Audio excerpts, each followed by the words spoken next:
welcome back to our channel.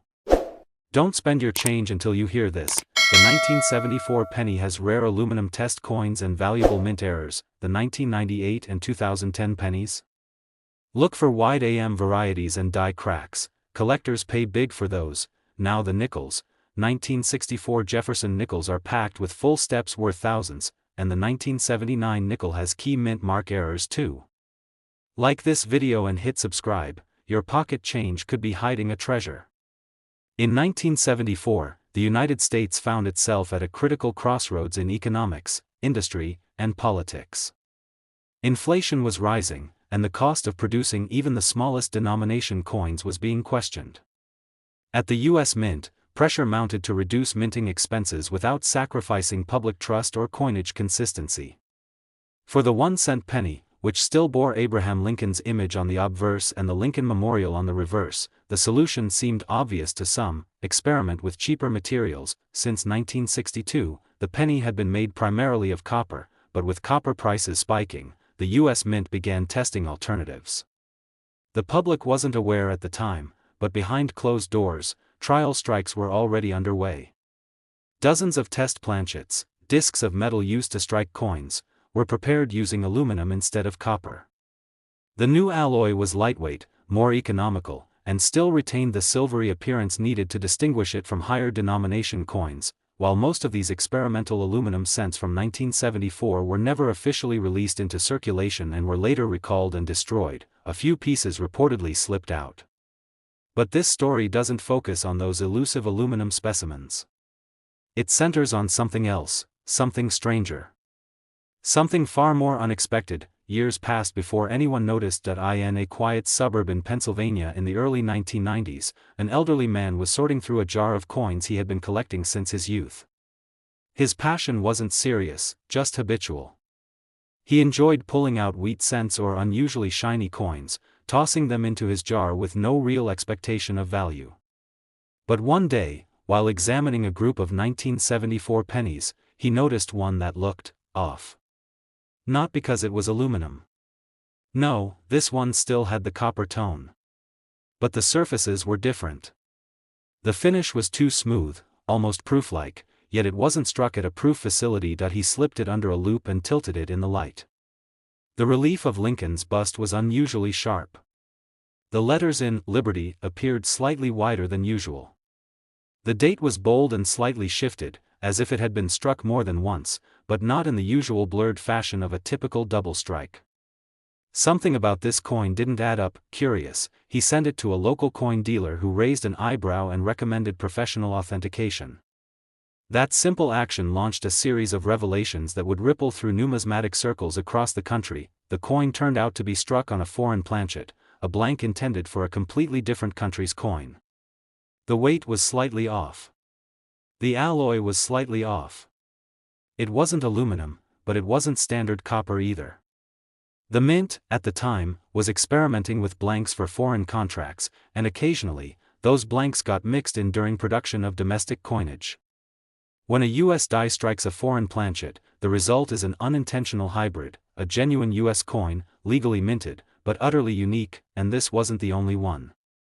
Over the years, numismatists uncovered additional 1974 pennies exhibiting odd traits, off-metal strikes, unusually sharp details, and slight die variations. Some bore subtle doubling on the date. Others had signs of die clash, where images from the obverse and reverse dies appeared simultaneously on one side of the coin due to a mechanical error. The result was a strange, eerie ghosting of the Lincoln Memorial bleeding through behind Lincoln's portrait. Most people never knew errors like these even existed in 1974. The focus was entirely on the aluminum test coins. But as more examples of these mysterious copper-based error pennies emerged, collectors began taking notice. Authentication agencies confirmed the coins were real, the errors legitimate, and the rarity undeniable. Yet one thing remained consistent: no official records acknowledged these mistakes. No confirmation of how many were produced, how they escaped, or how long the Mint allowed it to go on. It was as if these errors existed in a forgotten pocket of minting history, surviving only because a few people happened to look closely enough. By the time the broader collector community caught on, the value of the 1974 error cent had already begun its quiet ascent. Initially traded in private sales, often between dealers and specialists, these coins started commanding figures in the thousands. But as they began appearing in auctions with authenticated provenance and top-tier grading, their prices climbed into the realm of the extraordinary. For collectors today, finding a 1974 penny isn't hard, they're still everywhere. But finding one with an error, a legitimate, verified off-metal strike, a doubled die, or a ghosted clash, is like finding a shadow in a room full of mirrors. It's not about the shine or the date, it's about the silence in the coin story, the blank lines in the mint records, the questions that never got answers, and for those who found them, those few who looked long enough to spot what no one else saw, the rewards have been tremendous. Verified examples in mint state condition have fetched between $52,000 and $128,000 depending on the clarity of the error, the rarity of the planchet, and the condition of the strike. A coin meant to be worth 1 cent, quietly hiding in plain sight for decades, only revealing its true value to those patient and curious enough to dig beneath the surface. This is what makes the 1974 penny more than just a coin, it's a whisper of history, a misstep in an era of transition, a copper witness to an experiment gone sideways, and a reminder that sometimes, the most extraordinary things look exactly like everything else, until you look closer. In 1998, the United States Mint was operating with mechanical precision. The Lincoln cent, a coin that had seen nearly 9 decades of service, continued its familiar role in the everyday transactions of American life. Its obverse still carried the stoic gaze of Abraham Lincoln, designed by Victor D. Brenner in 1909, while the reverse displayed the Lincoln Memorial, an architectural tribute to the very man on its face. By then, the penny was struck using copper-plated zinc planchets, a change made in 1982 to address the rising cost of copper. Production ran like clockwork, year after year, without interruption. But somewhere within the routine, a quiet error crept through. To the average American, a 1998 penny was utterly ordinary. Billions were struck that year, over $5 billion at the Philadelphia Mint alone. They jingled in pockets, disappeared into couch cushions, and clinked into donation jars without notice. But a very small number of those coins, so few they can be counted on one hand, contained a deviation so minor that most people would never detect it, even if they held it under their nose. The difference lay in 2 simple letters on the reverse, AM. In United States of America, those final 2 letters, A and M, are spaced widely apart on standard business strike pennies from 1998. But on a very rare few, the space is narrow. So narrow, in fact, that the 2 letters almost touch.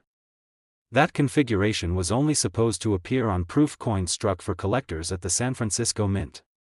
But somehow, one of those proof dies found its way into the production line for regular circulation pennies. No one at the Mint noticed, not at first. It wasn't until months later that a hobbyist in Illinois, someone who often sifted through rolls of coins just for fun, paused mid-roll when a glint of reflection caught his eye. The penny looked no different from the others, worn slightly, but its surfaces shimmered oddly under the light. He rotated it, narrowed his eyes, and brought out his loupe. There it was, the tight spacing between the A and the M. It didn't match any of the standard reference images for 1998. Confused but intrigued, he compared it to a 1998's proof coin he owned. Identical. He hadn't just found a penny. He'd found a proof reverse on a circulation strike. What followed was a flurry of research, phone calls, and eventually, submission to a grading service. Weeks later, it was confirmed, a 1998 wide AM reverse on a regular business strike Lincoln cent. The find was real. And once the word got out, the search began. Roll hunters, coin show vendors, and weekend hobbyists all started examining their 1998 pennies. A few more turned up, just a handful, but every one was carefully verified, weighed, photographed, and graded. The excitement wasn't in how flashy the coin looked. It was in the mystery of its existence. How had a proof die gotten mixed into a production run of business strikes? Was it human error? A rushed substitution? A rogue moment in an otherwise flawless process? No official explanation ever came from the Mint.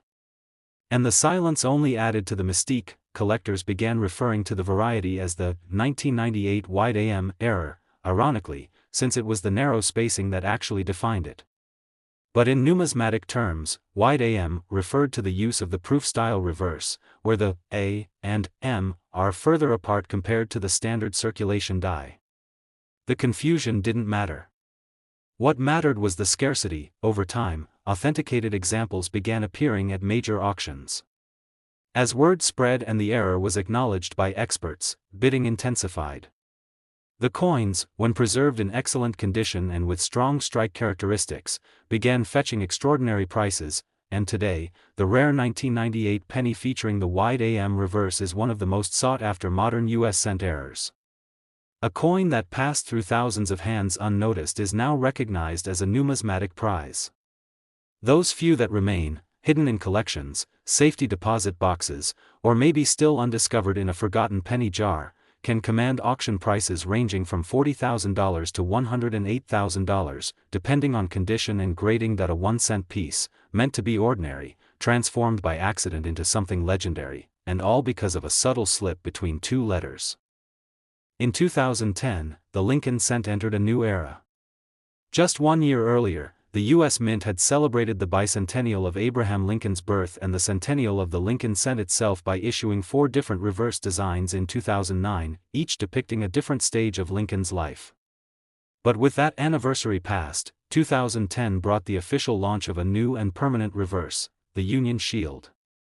It replaced the familiar Lincoln Memorial reverse, ending a 5-decade tradition. The new design was bold and symbolic, 13 vertical stripes representing the original states, joined under a single horizontal bar, topped with a banner inscribed with De Pluribus Unum. It was meant to symbolize unity. Below it sat the word 1 cent, spread boldly across the bottom. For numismatists, this marked the beginning of a fresh chapter in the penny's long history. Everything about the 2010 penny appeared carefully planned, calculated, and deliberate.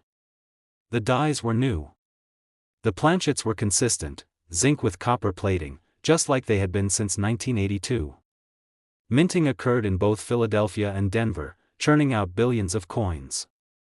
There was nothing unusual about the year, nothing to suggest that one of the rarest modern errors was quietly being struck, unnoticed. Amid the noise of transition. In late 2011, an amateur coin roll hunter in Missouri was sorting through a box of pennies from his local bank. He wasn't a professional. He didn't have expensive equipment or rare certifications. Just a magnifying glass, a steady hand, and patience. It was habit more than hope, searching for wheat pennies, 1983 double dies, or the occasional copper planchet that slipped through after 1982. But when he reached a roll of 2010 pennies, he spotted one with a strange shimmer. Not shinier, not cleaner, just different. The fields around the Union Shield looked too soft. The letters of United States of America weren't clean. Some appeared thickened, slightly shadowed, like they'd been traced twice. It wasn't wear. It wasn't a strike through. Something had gone wrong at the die level. He flipped the coin and looked at Lincoln's bust. At first glance, it seemed ordinary. But then, beneath the date and the motto, "In God We Trust," faint doubling appeared, not dramatic, but certainly not normal. He compared it with dozens of other 2010 cents in the same box. None matched. His heart started to race. He consulted online forums, messaged experienced collectors, and eventually submitted the coin to a professional grading service. Weeks passed before the answer arrived. The coin was real. It was a 2010 double die obverse and reverse, a rare, unintended consequence of a die error at the mint. Unlike most mechanical doubling, this was genuine hub doubling, caused during the creation of the dies themselves. The error was embedded in the very tool used to strike thousands of coins. And yet, only a few such examples had surfaced. The likely explanation? The die was pulled from production early. Most of the flawed coins were caught or destroyed before they ever reached the public. But a few, just a few, slipped through. More discoveries followed. A collector in Arizona found one in change at a gas station. Another surfaced in an estate sale collection, misidentified as a normal cent. But the total number remained painfully small. Fewer than 10 authenticated examples exist today, and many of them show signs of circulation. That's part of the mystery, these coins weren't pulled out immediately. They traveled, unnoticed, through everyday life. The doubling on these 2010 cents isn't obvious to the untrained eye. That's what makes the error so powerful. It hides in plain sight. And in a coin minted in the billions, it's easy to overlook. But once verified, its uniqueness cannot be denied. Collectors soon took notice. Demand for verified examples grew, driven by the coin scarcity and the significance of the year, being the first official full year of the new Union Shield design. The idea that such a foundational year could carry a major error only added to its allure. Auction houses began listing these rare cents with more visibility. And with that visibility came bidding wars. In 2018, a mint state specimen sold privately for a staggering amount, surprising even seasoned dealers. The coin had sharp doubling, minimal wear, and perfect plating.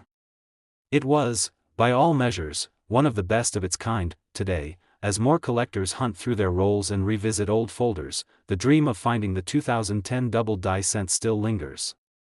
It's the possibility that what looks like an ordinary penny might actually be a hidden gem. That behind Lincoln's profile and the bold Union Shield lies a quiet minting mishap worth a small fortune, and for those lucky enough to discover or own one of these rare 2010 error cents, the value is no longer in question. Authenticated and preserved examples have now been valued between $30,000 and $90,000, depending on condition, clarity of the doubling, and historical context. It is, once again, proof that in the world of numismatics, even the most modern coins can carry secrets, and those secrets, when revealed, can turn the smallest piece of change into a priceless piece of history.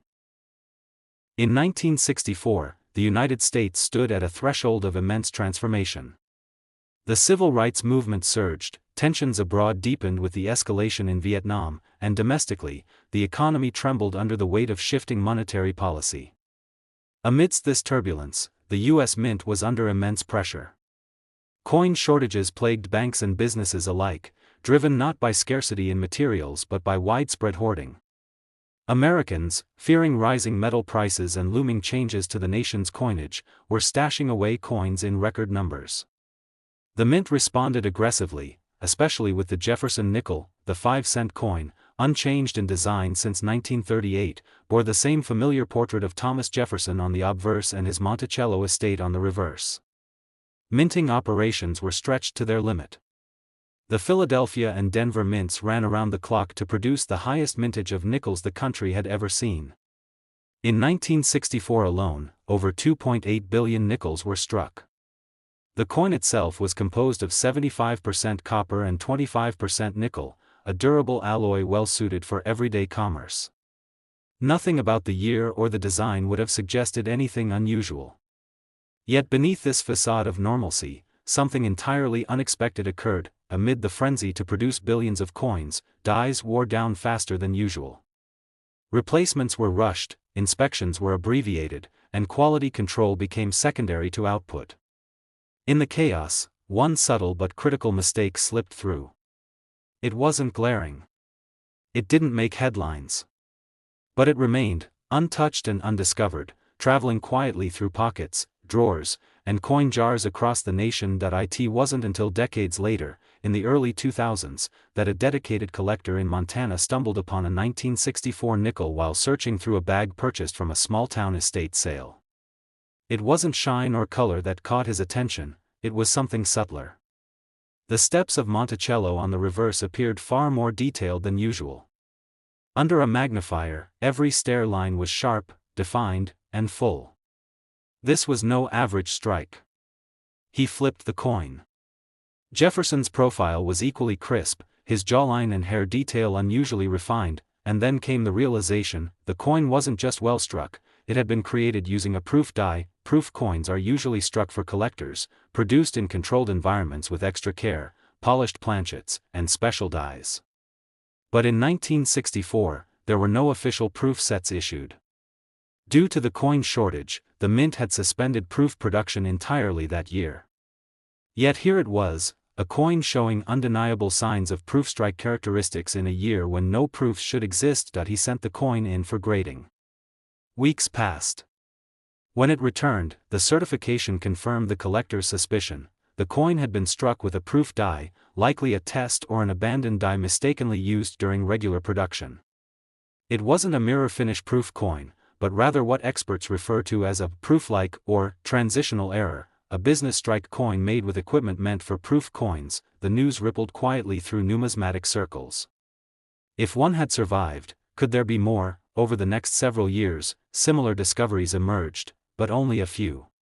Some exhibited partial steps, 3 or 4 defined lines where normally there would be none. Others showed doubling on the lettering or Monticello's dome. A rare few had a slight shift in the mint mark or bore signs of an early die state, proof that the die had not been intended for high-volume striking, but the mystery didn't end with misplaced dies. A second and even more astonishing anomaly surfaced. Several 1964 nickels were discovered struck on leftover silver planchets. Though nickels weren't intended to contain silver, it wasn't unheard of for blank discs from other denominations, especially from wartime coinage or transitional years, to be struck accidentally with the wrong dies. These rare hybrid errors had the exact weight and appearance of standard nickels but revealed their silver content under metallurgical analysis. Such a mistake would have been almost impossible to detect by sight alone, but it happened, and only a microscopic handful have ever been confirmed. For most collectors, the Jefferson nickel is overlooked. It's ubiquitous, utilitarian, and devoid of drama. But the 1964 version, among the most common by mintage, holds a secret lineage. Within its billions lie hidden anomalies, misused dies, off-metal strikes, and forgotten transitions between an era of precise minting and one of industrial panic. The value of these rarities was not recognized immediately. In the early days, they sold quietly among insiders, $5,000 here, $10,000 there. But as grading institutions began certifying and authenticating these specific error types, auction houses took notice. Coins labeled full steps from 1964, or even rarer, those confirmed as proof die strikes or struck on silver planchets, suddenly drew wide eyes and deep wallets. Their value climbed steeply. Now, when one of these elusive 1,964 5-cent errors surfaces in high grade and with clearly defined features, it does not go unnoticed. Collectors from around the world watch closely. Bidding is fierce. And prices have reached astounding heights. Today, the rarest and most pristine of these 1964 5-cent error coins, especially those with full steps, proof die characteristics, or off-metal compositions, are valued between $62,000 and $132,000, depending on strike clarity, die variety, and surface condition. For a coin born in a year of chaos, struck in haste, and lost in a sea of billions, to emerge decades later as a prize of immense value, this is numismatics at its finest. The small, unassuming Jefferson nickel of 1964 now carries the weight of untold history, secret errors, and the silent promise that sometimes, the most valuable treasures are hiding in plain sight. In 1979, the United States Mint had settled into the rhythm of modern coinage. It was a time of technological advancement, economic inflation, and rising production efficiency. While the Lincoln cent and Washington quarter often dominated attention, the 5-cent Jefferson nickel continued its quiet, consistent role in circulation, largely unchanged since its introduction in 1938. The same profile of Thomas Jefferson graced the obverse, and the familiar Monticello remained on the reverse, stoic and symmetrical. It was a coin people barely glanced at, so common, so unnoticed. And yet, in that very year, an anomaly occurred that would go undetected for decades. Minting operations in 1979 were steady but not immune to strain. Inflation had begun to eat into the purchasing power of the nickel, but unlike the penny, the 5-cent coin still maintained its metallic composition of 75% copper and 25% nickel. No major changes were ordered for the coin that year, and no commemorative interruptions disturbed its production. From Philadelphia and Denver, hundreds of millions of nickels were struck. And in the midst of this mass production, a mistake happened, a quiet deviation, subtle and easy to miss, yet significant enough to make numismatic history. Years later, a collector at a coin show in Ohio examined a 1979 nickel laid out casually in a bin marked 5 cents each. The coin had caught his attention not because of its luster, but because of the details: specifically, the steps of Monticello. Under magnification, he could see they were unusually sharp. Every stair line, every architectural ridge stood out with an intensity rarely seen on business strikes from that era. He took a closer look at Jefferson's portrait. The definition in the hair, the jawline, and even the eye socket was unusually crisp. It looked like it had been struck under higher pressure or with specially prepared dies. And then, he noticed something stranger still. The coin had faint doubling in the word Liberty and on the date, 1979. It wasn't machine doubling. It was clear, layered, and clean. The kind of doubling caused at the hub level. His hands trembled slightly as he turned it back and forth in the light. Most collectors would have missed it. But this one had been searching for doubling varieties for years. He bought the coin. Then he did what few others did, he weighed it. The scale hesitated. Then it flashed a number that didn't match the standard 5.00 grams for a nickel. It read 5.35 grams, heavy. Alarmed, he tested it further. The sound it made when dropped on a glass surface wasn't right. It rang sharply, almost like silver. Yet nickels hadn't been made of silver since wartime. And certainly not in 1979. He sent the coin for metallurgical analysis. The results were startling. The coin was struck on a leftover silver planchet, likely one intended for a different denomination or possibly from blank stock used for foreign contracts the U.S. Mint fulfilled during that period. Somehow, a silver disc had found its way into the hopper during nickel production. With dies already misaligned or potentially reused from earlier strikes, the silver planchet had been struck not only with intense clarity, but with faint but real doubling, making it a double error. When the coin came back from grading, it was given a mint state grade well above average. But more importantly, it was labeled, 1979 Jefferson nickel struck on silver planchet with double die. A unicorn among modern coinage, the discovery triggered a quiet wave of searching. Coin roll hunters, metal analysts, and error specialists began examining their 1979 nickels more carefully. A few other doubling varieties were found, minor, common, but none quite like the original specimen. Then, in another part of the country, a second off-metal strike was discovered, also heavier than standard, but this time struck on a foreign planchet intended for a different denomination altogether. The mint had produced coinage for several countries in the late 70s, and sometimes blanks of the wrong alloy slipped through unnoticed. As more rare examples began to emerge, each with slightly different diagnostics, some showing doubling, others struck off-center, a few struck on the wrong planchet altogether. The narrative of the 1979 nickel began to shift. What had once been a boring, unremarkable year for 5-cent pieces had now become a quiet epicenter of valuable errors. By the late 2010s, word had spread through the numismatic community. The 1979 Jefferson nickel, once thought to be routine and unworthy of scrutiny, was now being reconsidered. Not all were rare. In fact, the overwhelming majority remained standard. But a very small number, error types so rare they can be counted on fingers, began selling for real money. The value of these coins increased with every auction. Some sold in private transactions between collectors. Others crossed the block at heritage houses with heavy bidding. They didn't carry the flash of gold or the prestige of early U.S. coinage. But they were errors born of a modern machine in a moment of human oversight, making them both relatable and extraordinary. And today, the few known 1979 5-cent nickels bearing these critical errors, particularly those struck on wrong planchets or with dramatic doubling, have been appraised and auctioned at figures between $50,000 and $110,000, depending on grade, uniqueness of the error, and provenance. For a coin once lost in the flood of ordinary currency, it now stands apart.